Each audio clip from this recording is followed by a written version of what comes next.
Здравствуйте, дорогие друзья!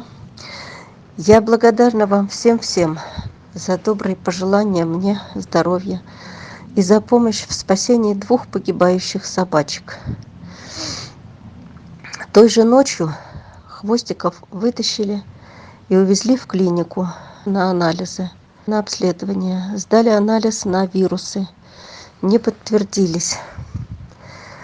Это не мамка оказалась с сыном, это мальчик-метис Маламута с лабрадором и девочка Лайка.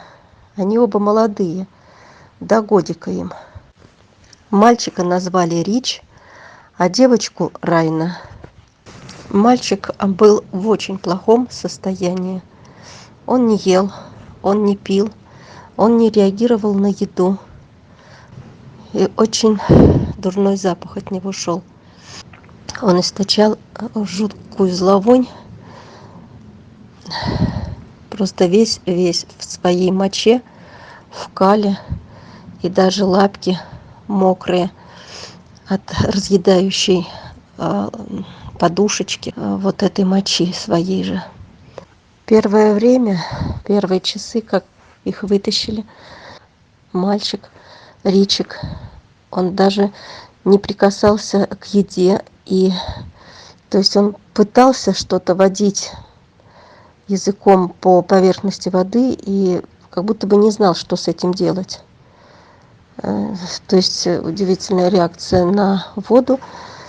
То есть он ее как будто бы не знал, что ее надо пить или как ее пьют. Воду нюхает, но не пьет. Вот он и не знает, что такое вода. Но это вот первый день. Потом 2 дня шли обследования, УЗИ, анализы. Было подозрение на непроходимость. Возможно, он наглотался пленки, а может быть, своих фекалий или еще чего-то. И вот только вчера наш мальчик Рич немножечко начал есть, немножечко попил воды.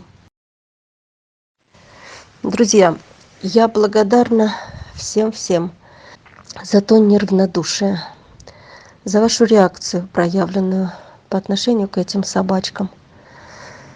Как же вас много, и как я вам всем благодарна.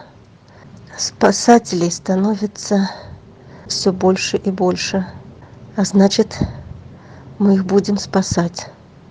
Я каждого благодарю, говорю вам огромное спасибо. Мое человеческое спасибо от имени всех спасенных собак и от нашего Ричика и Райны. Вон тут маламут и лабрадор. Вон у него какие перепонки. Лапы плоские.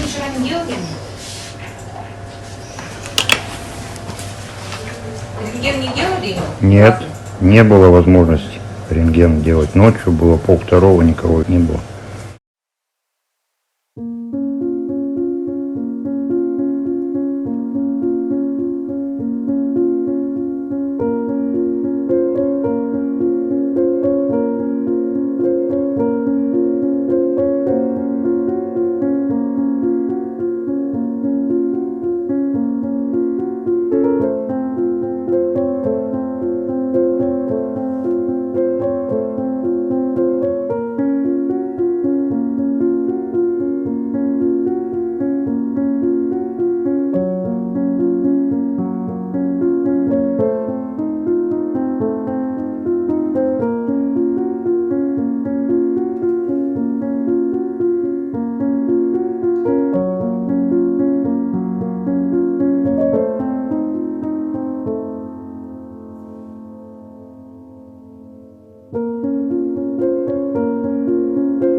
Здравствуйте, дорогие друзья, дорогие подписчики. Это я, Игорь.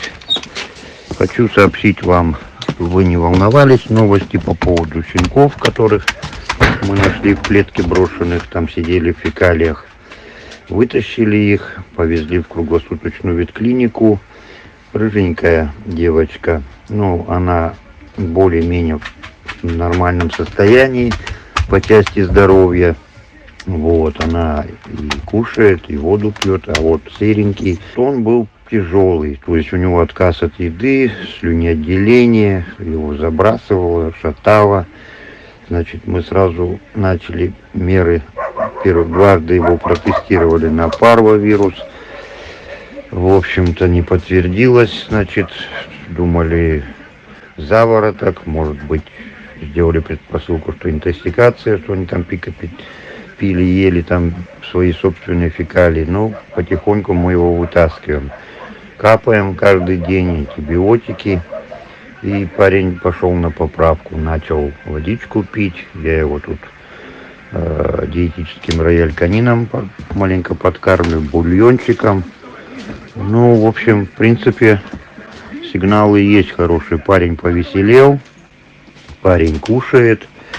Значит, и сейчас вроде в безопасности. Сейчас собачки сидят у меня. Они не мама с сыном, а они, в принципе, ну, погодки. По возрасту они примерно одинаковые. Так что, друзья, смотрите нас, следите за новостями, поддерживайте нас, и мы справимся с нашими всеми проблемами.